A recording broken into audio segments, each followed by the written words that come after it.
Well, welcome everybody to another version of Book Chat. And today I am very happy to have with us Margie and Mark Kramer, who collaborated on a wonderful children's book called Molli and Me and the Family Tree. And welcome, Margie and Mark. Hi, how are you? Great. So we are going to start with just a little bit of introduction. So I come to you through Assisting Hands Home Care.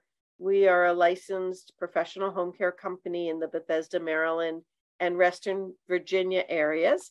I come to Assisting Hands from a career in art and healing, mostly for seniors over a 35-year period. And we believe really strongly that making art makes you feel better. And by giving ourselves permission to have a dose of art a day, it's going to improve our physical and mental well-being.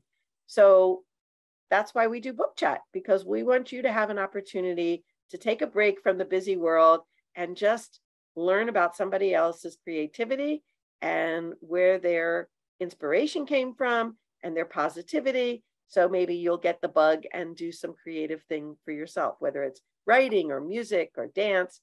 That's what it's all about. So finding your joy. And today we are welcoming, as I said, Margie and Mark Kramer. And they wrote a really cute book about a little girl's adventure into learning about her family tree. And they took a very interesting approach. And we're going to talk about the book. And we're first going to learn a little bit about who you are. So where did you grow up? How did you come to be book writers?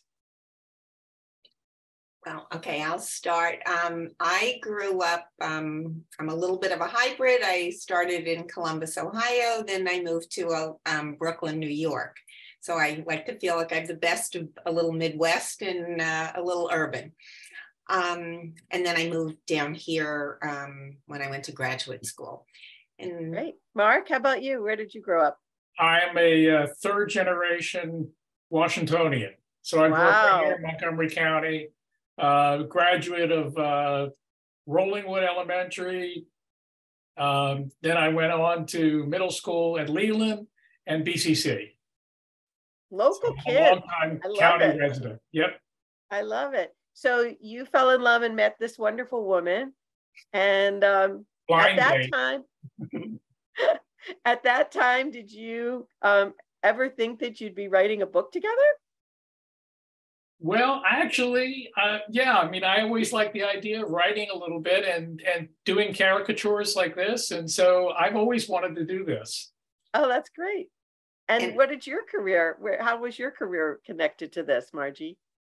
Well, I never thought I was going to do this. So we do come a little differently. I'm an educator and a learning specialist. So I've always worked with kids and families and young adults and trying to sort of tap into their individual differences and trying to help them learn in the ways that fit their needs and work with teachers to help them do that. So there's a little bit, that background does generate a lot of, where Molli goes in this. Mm-hmm. So you're both retired now from these careers, or are you still being an architect? I am absolutely an architect and actually do a lot of residential work and just actually finished the Obama residence. Wow, congratulations. So I do a lot of work in the District of Columbia, yes. Oh, that's fantastic. That's great. So you came across this idea how long ago to do this book? Oh, this is a journey. As Molli took her journey, we took ours, and this was several years of we coming up with an idea, and then we would go away on the weekends and we would write, and Mark would draw, and we would do a little on a weekend away from here at a bed and breakfast, and then we put it down for several months and then go away again, and it would come back. But the beauty of COVID, or our silver lining with COVID, is that we got it done.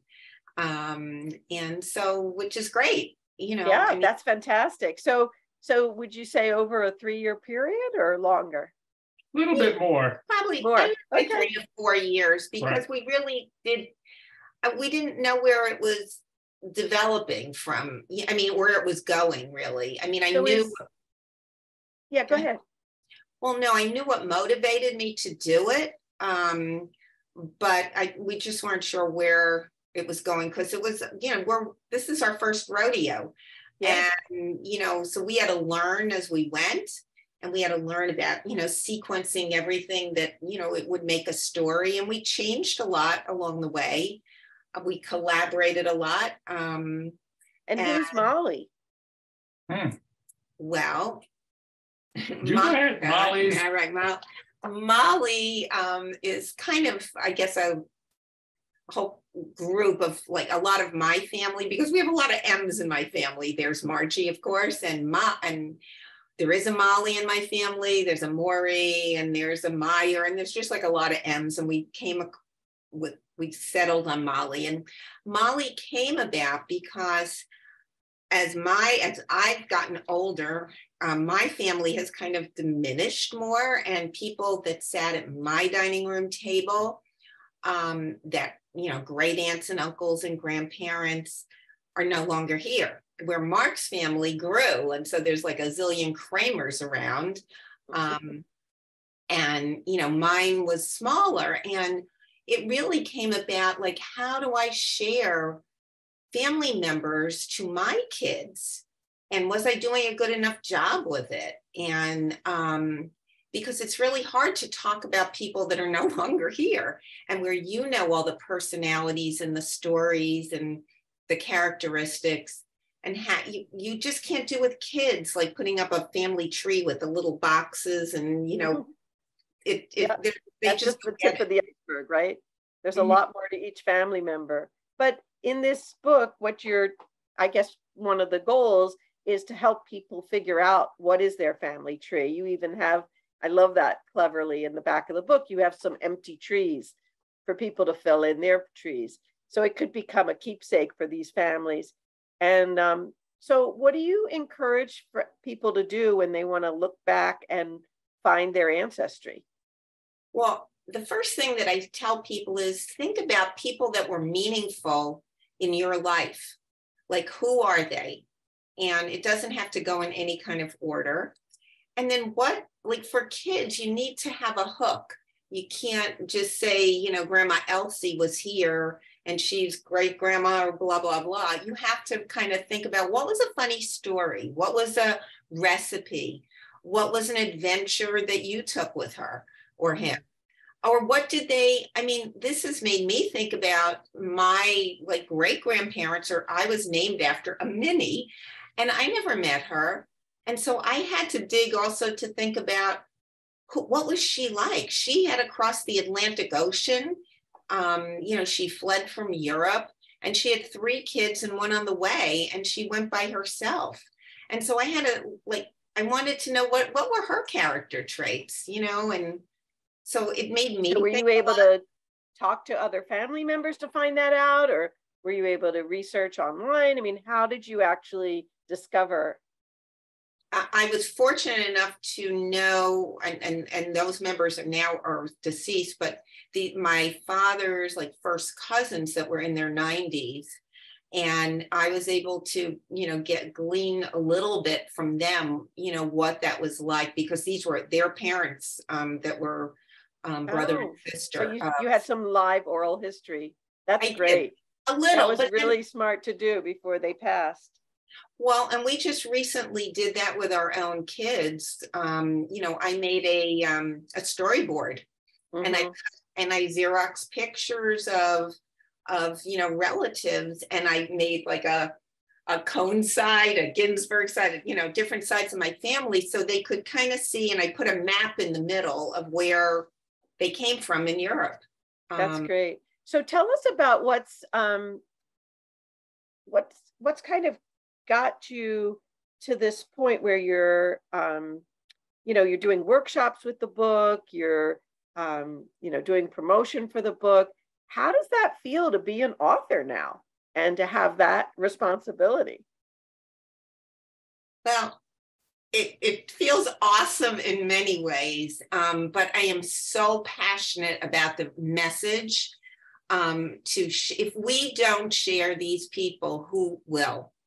And it's like getting to know your family. Don't let your family be strangers, whether they're alive or somewhere looking upon us. Right.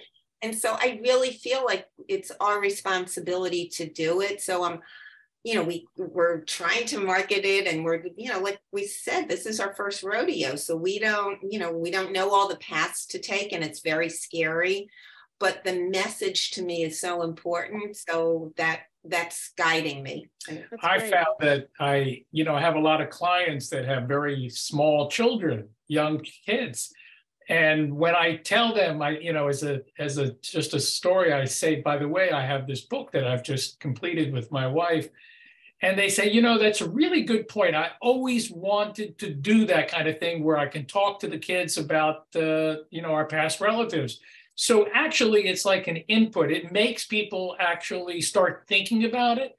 And even though in the past they thought about it, but they never did anything about it. So by giving or talking about this book, they actually start the conversation, which is really, that's what it's all about. That's so precious. So who wrote the lyrics? Who wrote the words? I know, Mark, you did most of the drawings, but did you collaborate on the rhymes? Yes, we did. Yes, he did all the drawings, but we collaborated on the drawings. It was his little pen and pencil that did it. But we both, we sat and we collaborated because we wanted to do it in rhyme, because we felt like with kids, it would just, it would be more engaging. And I don't want to put you on the spot, but do you want to read the little beginning just so people can hear your voice? Sure. Sure.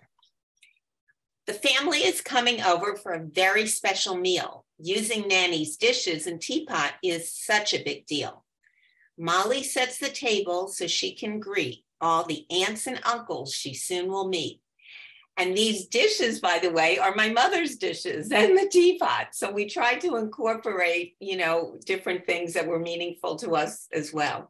Oh, that's adorable. I love it. I'll read the other one. Molly, take a peek. Give Nanny a little pinch on her cheek. These are pictures of family for whom we care. They remind us of fond memories to share. Give us a tug and a little hug. We are the roots around your family tree. We love and cared for your special Nanny. And so we made in the bottom, which little ones won't kind of get, but big ones will, that we made root vegetables. Right. So there are parsnips and carrots, and, where in the tree, if you read the book, there are characters that are the family members, but we wanted to kind of make it fun and try different kinds of things with it. And we also, at the end of the book, in addition, Patricia mentioned,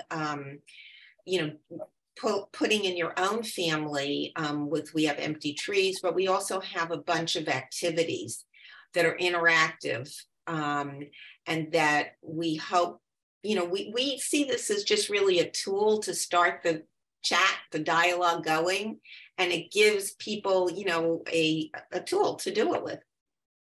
Yeah, I really like that you have activities and chats in the back page too.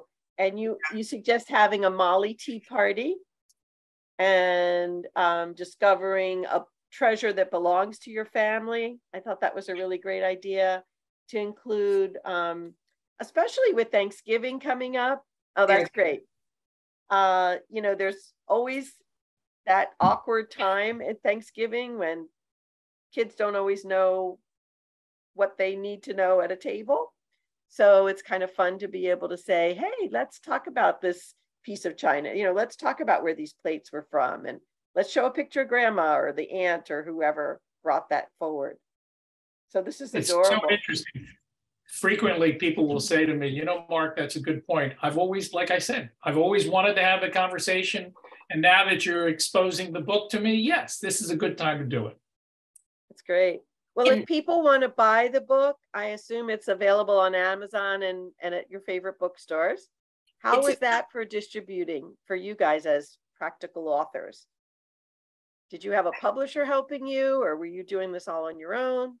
we did what we call a hybrid method because, like we said, we didn't know like how to go through the process. So we contracted with a company in Canada, and we actually, I think we were a little naive. We thought they were gonna like take it from us and then go do it. And it was really a lot of homework that we had from them to go back and forth with editing and this and that.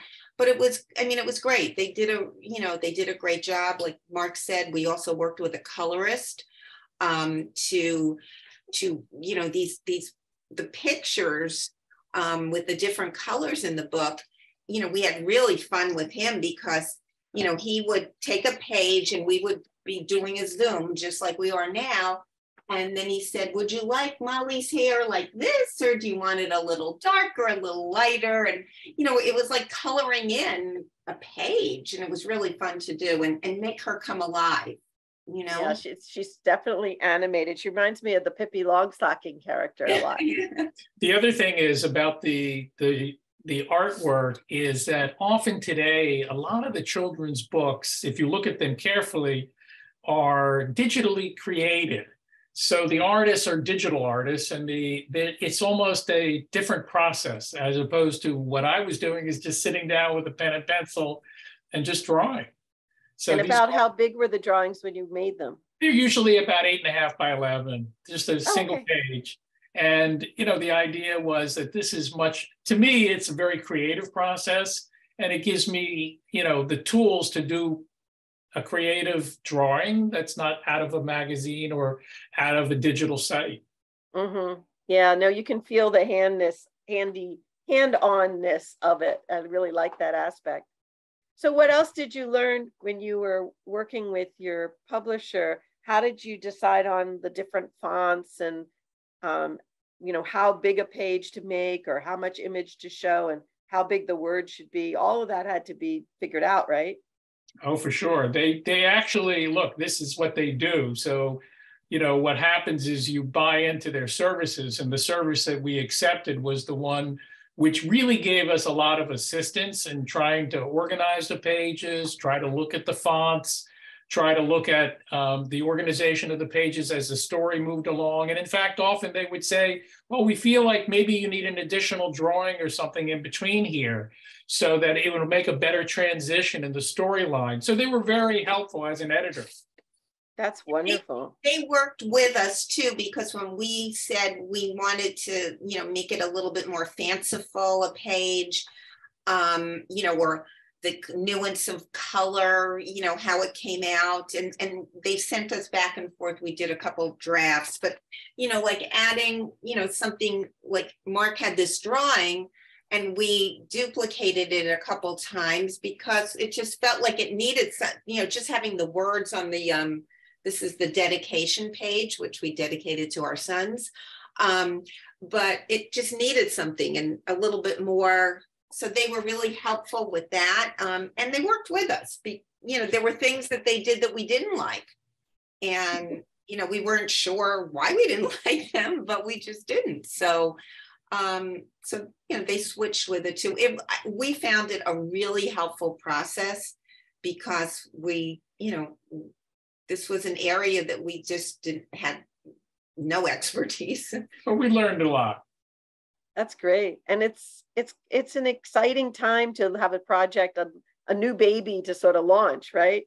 So from the time that you send it up to when you finally got it edited and you send it to the printer, and then you waited for it to come live in your hot little hand, that must have been really exciting.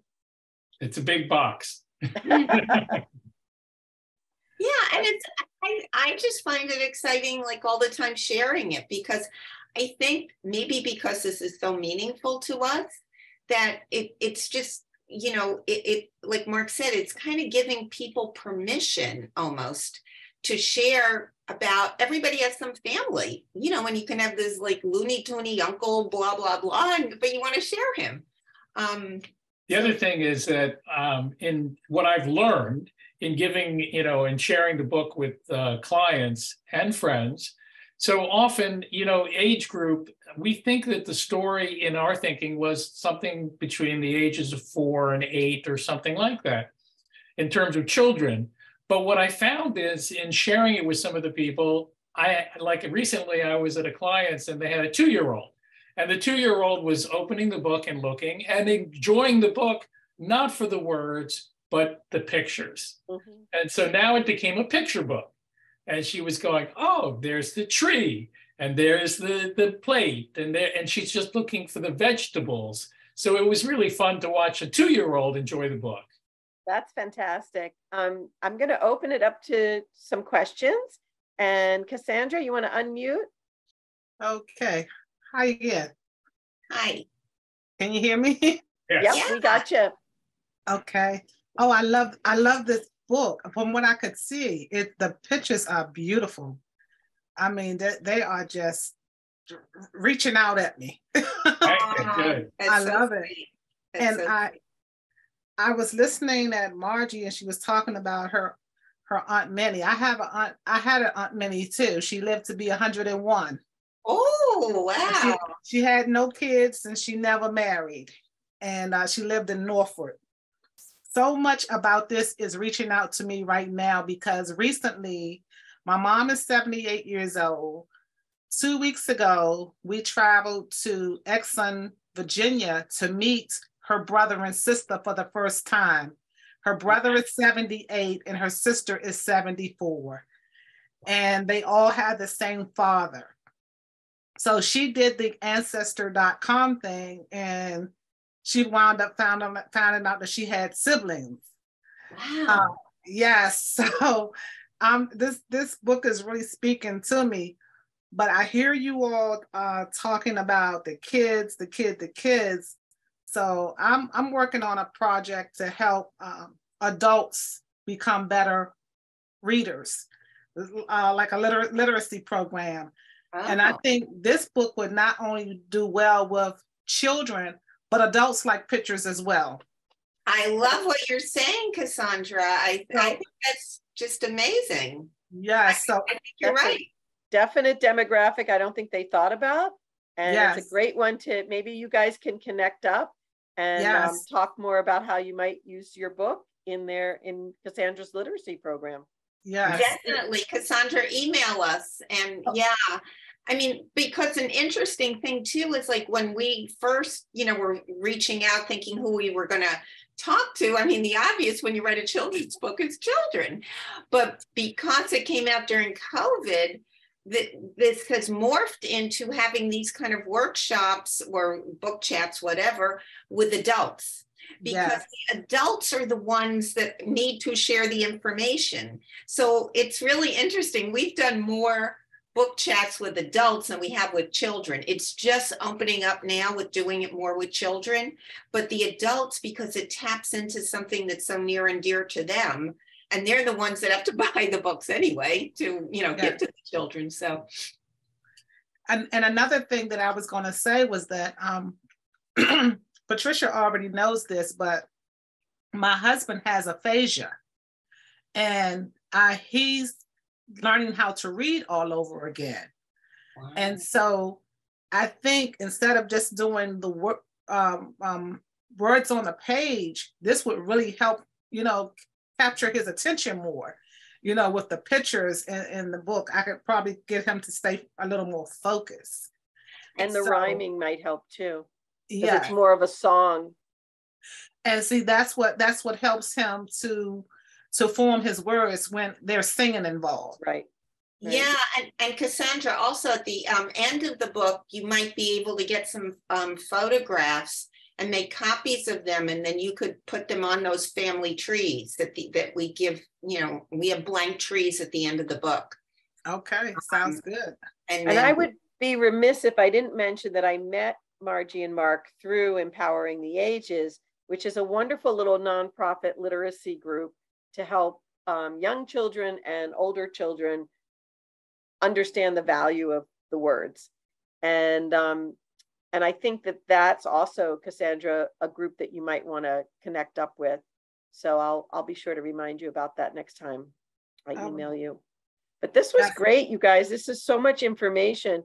Is there anything else you'd like to share with our audience about the book, or what you've learned from it, or a takeaway, or what you'd like to see happen next? What's your vision? Our vision is, if anyone has a group that they want to do a workshop, you know, we do a lot of Zooms like this, so we don't, you know, and then during a workshop, sometimes what we do is put you through a little activity. It's like kind of tapping into, you know, a relative, and like how then thinking about that relative and how you want to share them, you know, with little ones. So if you know other people that might be interested, you know, just contact us. Cassandra, I just want to share with you, since we're talking about Thanksgiving, Molli is so much in my life now, all over, that at my Thanksgiving table, I'm making this for everybody that's coming. And what I did is just taking, this is, I haven't finished, but this is a picture of like my mom and dad and my great grandmother. And what I'm going to let everybody, I told everybody to send me a picture of someone that they would like to honor or remember in some way. And we're just going to put this on everybody's seat and then just let them share a sentence or two about that person. And it's a little flower pot with a flower? It's a little flower pot. This is a fake flower. I am going to go to Trader Joe's and get real ones. I just did a mock-up one for today. This is a clothespin that we just spray painted brown yesterday. and you know, you could just get the little foam that you stick it in, or you know what I'm talking about, the whatever plant holder stuff. Yeah. And that's what, you know, if everybody does their homework assignment though and sends me a picture, but I think they will. TikTok. So go ahead, Cassandra. Yes, I want to add one thing and let you know that's an excellent idea, but I'm going to tell you what I did one year. Yeah, I had everyone to send the photos, and then I did a slideshow.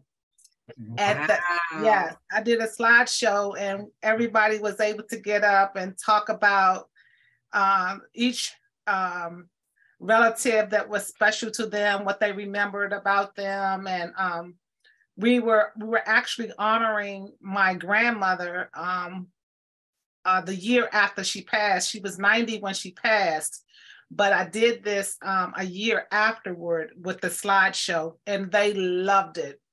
To see their aunts and uncles that were no longer here, talk about the memories, and you know, talk about the ones that are here, and it was great. So that's another little tidbit you might want to try one holiday. Love it. That's great. You're just full of all good ideas. Yeah. Thank you. Thank you. Yep. Well, this was wonderful. I loved having you both here and learning more about your story and your partnership. Keep going strong, you two. You got whatever it takes. How many years? Together? Oh, yeah. 40. Wow. Oh, wow. Congratulations. Yeah, we just celebrated our 40th this year.